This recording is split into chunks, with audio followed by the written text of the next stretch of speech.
بسم اللہ الرحمن الرحیم نحمدہ ونصلی علی رسولہ الکریم۔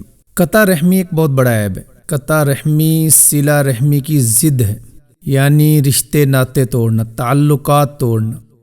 اس کی عملی زندگی میں بہت سی صورتیں ہیں۔ بدگمانی بھی ہے، بد زبانی بھی ہے، کسی کے بارے میں غیبت کرنا بھی ہے، کسی کی چغلی کرنا بھی ہے، کسی کو جھوٹ بولنا۔ یہ ساری قطع رحمی کی وہ چیزیں جس سے تعلقات کاٹے جاتے ہیں۔ رشتہ دار کو اس کی حیثیت، اس کا مرتبہ نہ دینا، تعلق والے کو اس کی حیثیت، اس کا مرتبہ نہ دینا، ملاقاتیں نہ رکھنا، تعلقات نہ رکھنا، کسی کی غمی خوشی میں شریک نہ ہونا، کسی سے جھوٹ بولنا، یہ ساری وہ چیزیں ہیں جن سے قطع رحمی پیدا ہوتی، تعلقات ٹوٹتے ہیں۔ اور ہم سب جانتے ہیں کہ قطع رحمی بہت برا عمل ہے، جس کو ہر معاشرے میں، ہر طبقے میں برا عمل سمجھا جاتا ہے، کوئی بھی اس کو اچھا نہیں سمجھتا۔ اور یہ ایسا گناہ ہے کہ رب تعالیٰ قطع رحمی کی وجہ سے دنیا میں سزا دیے بغیر موت نہیں دیتے، یعنی آخرت کی سزا بھی ہے، دنیا کی سزا بھی ہے۔ قرآن پاک میں اللہ پاک فرماتے ہیں کہ رشتہ داروں کی حق تلفی کے بارے میں ڈرو، اللہ پاک تم پر نگران ہے، تمہیں دیکھ رہے ہیں۔ حدیث پاک میں آتا ہے جو شخص، جو قوم، جو علاقہ والے قطع رحمی کرنے والے ہوں گے، جو قطع رحمی کرنے والے ہوں گے، اللہ پاک ان پر اپنی رحمت کا نزول نہیں کریں گے، اللہ پاک ان پر اپنی رحمتوں کا نزول نہیں کریں گے۔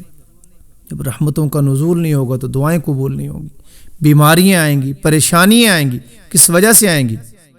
ہم سمجھتے ہی نہیں وجہ، ہم تو کہتے ہیں ہم تو نماز پڑھ رہے ہیں، ہم نے تو تسبیح بھی پڑھی، ہم نے تو تلاوت بھی کی، ہم نے تو دعا بھی کی ہے، ہم نے وظیفہ بھی کیا ہے، ہم نے صدقہ خیرات بھی کر دیا ہے، پھر ہمارے لیے مشکلات۔ تربیت کا جو پورا نصاب ہے پورے کو سمجھنا پڑے گا۔ تو ان پریشانیوں کی ایک وجہ قطع رحمی بھی ہے۔ گھروں کے حالات، گھروں کی مشکلات، گھروں کی بیماریاں، گھروں کی پریشانیوں کی ایک وجہ آپس کے تعلقات کا ٹوٹنا بھی ہے۔ ایک گھر میں رہتے ہوئے دو افراد ایک دوسرے سے نہیں بول رہے ہیں۔ حدیث پاک میں آتا ہے قطع رحمی کرنے والا جنت میں داخل نہیں ہوگا۔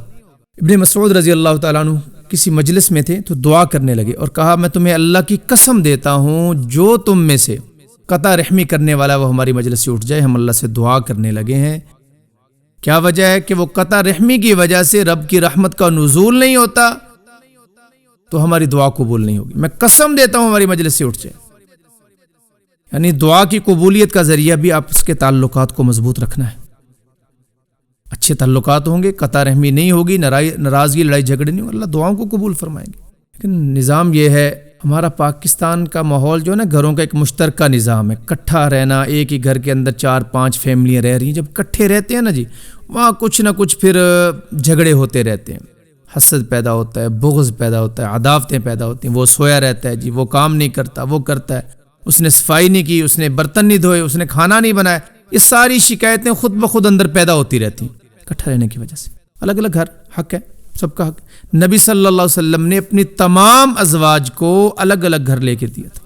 تو میرے عزیزو، آپس میں مل کے رہنا بھی بہت بڑا دین ہے، آپس میں جڑ کے رہنا بھی بہت بڑی عبادت ہے۔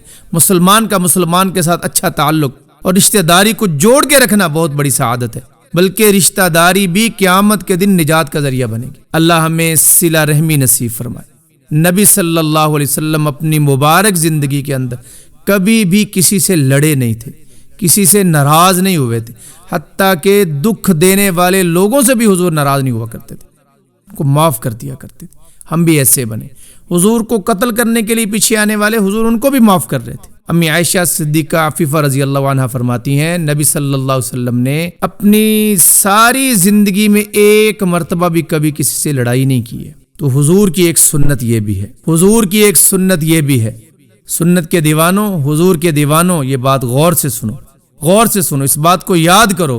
حضور کی ایک سنت یہ بھی ہے کہ حضور کبھی کس سے لڑتے نہیں تھے۔ حضور کی ایک سنت یہ بھی ہے کہ حضور کبھی کس سے لڑتے نہیں تھے۔ اللہ پاک ہمیں اس پہ عمل کی توفیق دے۔